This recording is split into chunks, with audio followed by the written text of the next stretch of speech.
Bismillahirrahmanirrahim. Assalamualaikum warahmatullahi wabarakatuh. Innalhamdulillah nahmaduhu wa nasta'inuhu wa nastaghfiruh wa na'udzu billahi min syururi anfusina wa min sayyiati a'malina may yahdihillahu fala mudhillalah wa may yudhlilhu fala hadiyalah. Asyhadu an la ilaha illallah wahdahu la syarikalah wa asyhadu anna Muhammadan abduhu rasuluh la nabiyya wa rasula ba'dah, amma ba'du. Kepada kami hormati Ustadz Saifullah Kamal LC selaku dosen pengampu mata kuliah Sejarah Peradaban dan Pendidikan Islam. Terima kasih kami ucapkan kepada beliau yang telah membimbing kami sehingga kami dapat melakukan presentasi pada kesempatan kali ini. Perkenalkan, nama saya Khawla Arifia dari Prodi Manajemen Pendidikan Islam.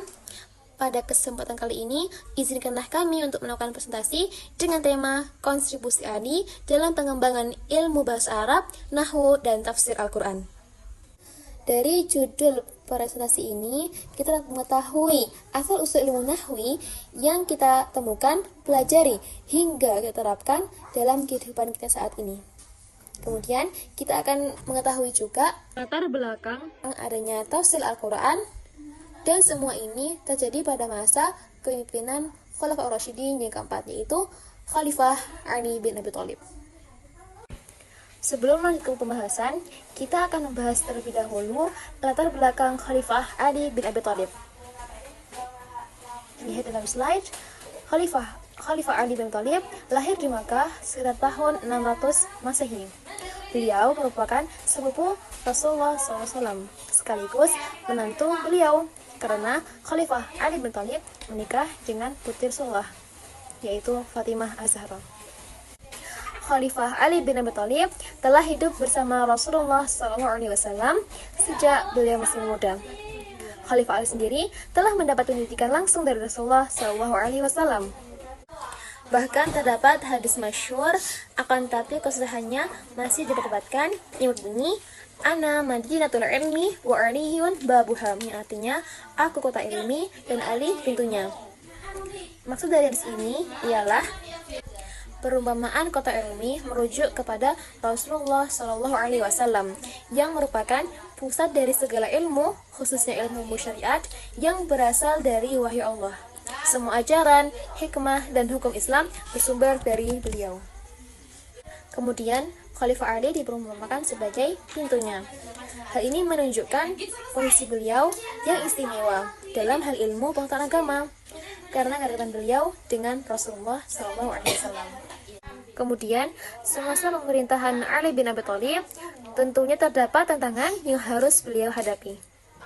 Untuk tantangan pertama, yaitu Islam menyebar luas keluar Jazirah Arab. Tentunya hal ini perlu diperhatikan oleh seorang pemimpin. Untuk tantangan yang kedua, yaitu non-Arab masuk Islam dan belajar Al-Quran. Bagi bangsa Arab, tentu mudah bagi mereka untuk menggunakan bahasa Arab.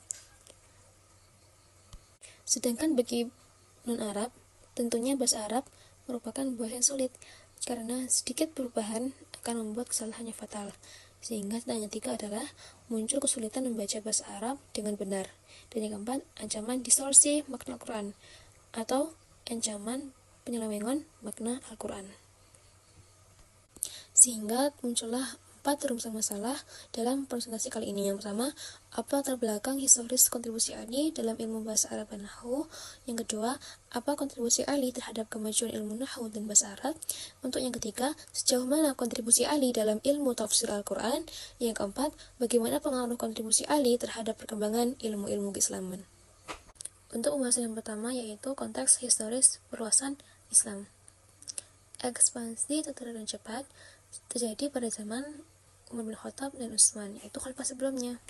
Dikarenakan ketika Khalifah Ali memimpin, terjadi banyak pertikaian politik dan masalah internal lainnya, sehingga pada saat Khalifah Ali memimpin hanya terjadi perluasan daerah yang signifikan, karena Khalifah Ali fokus untuk memperbaiki masalah-masalah internal yang terjadi di dalam negeri, yang dimana wilayah Islam menyebar hingga ke Persia, Bizantium, Mesir, hingga Afrika Utara.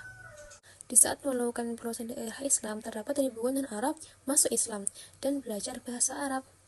Ini berdampak pada linguistik, yaitu berdampak pada bahasa. Karena bangsa Arab asli, tentunya mereka belajar bahasa secara naluriah. Mereka dapat memahami, berbicara dengan naluriah. Karena bahasa Arab merupakan bahasa keseharian mereka. Bagi bangsa Arab, mempelajari bahasa Arab tentunya tidak mudah. Sebagaimana yang diketahui, bahwasanya bahasa Arab itu memiliki struktur sistematis dan kaidah-kaidah yang mengatur bahasa Arab itu sendiri, sehingga sedikit kesalahan dapat mengubah makna suatu kalimat.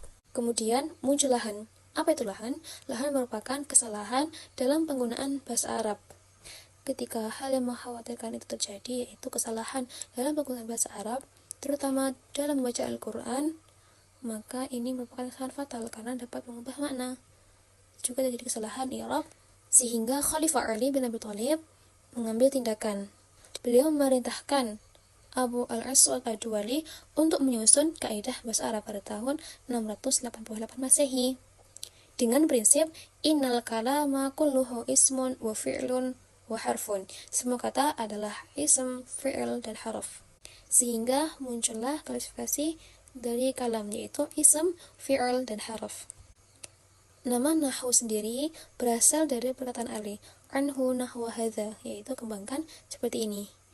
Dari kata nahwa ini lahirlah istilah nahwu yang menjadi gramatika dalam penggunaan bahasa Arab. Kemudian tindakan Khalifah Ali dalam menghadapi masalah ini adalah menciptakan sistem harokat. Yang sebelumnya Al-Quran itu ditulis tanpa adanya harokat, karena bagi bangsa Arab mereka dapat membacanya tanpa menggunakan harokat. Tentunya ini memiliki perbedaan bagi bangsa non-Arab, yang dimana mereka kesulitan dalam membacanya.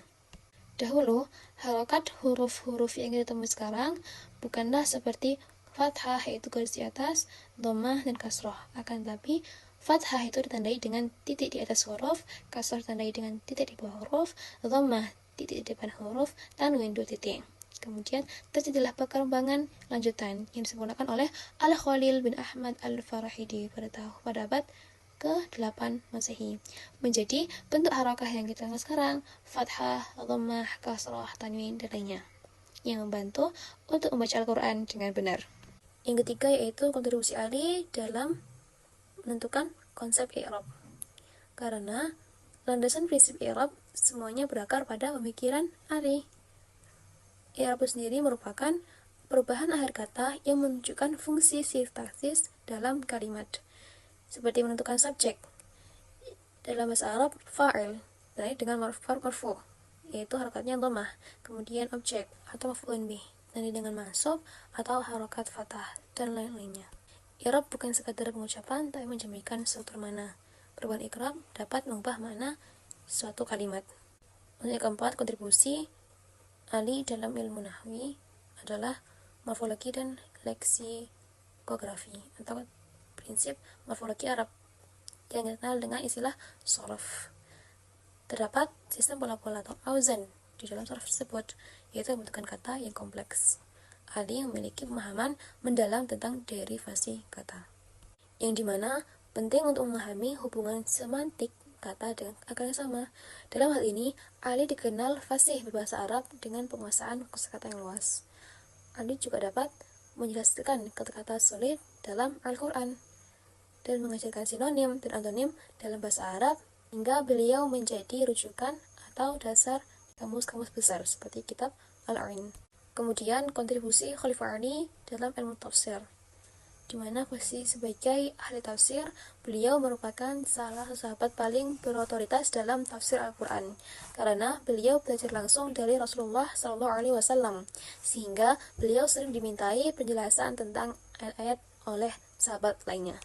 Dari sini, kita dapat mengetahui keunggulan-keunggulan Khalifah Ali. Yang pertama, pemahaman mendalam tentang sebab asbab nuzul, yaitu sebab turunnya ayat Al-Quran. Yang kedua, menyaksikan langsung peristiwa turunnya ayat Al-Quran. Yang ketiga, memahami konteks historis turunnya wahyu. Dan yang terakhir, sumber utama pengetahuan tentang latar belakang Al-Quran. Untuk selanjutnya, terdapat 4 dimensi metodologi tafsir Ali. Yang pertama, tafsir bi al-ma'thur, yaitu berbasis riwayat. Hal ini merujuk kepada penjelasan Rasulullah SAW. Yang kedua, tafsir kebahasaan. Hal ini menggunakan analisis struktur gramatika dan pilihan semantik. Yang ketiga, tafsir kontekstual.